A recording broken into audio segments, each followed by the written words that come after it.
Customer number 10583, video number 3. Installed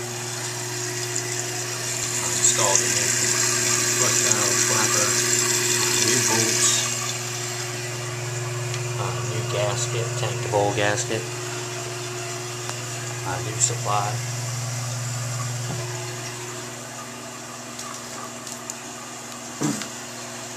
As you can see,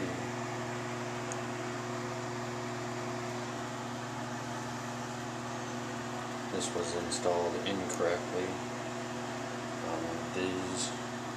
This whole piece should have been replaced.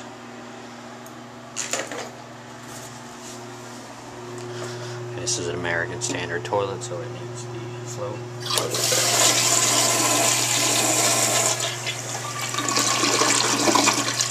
Without that float, it's going to double flush every time. And that is video number 3. Job is complete.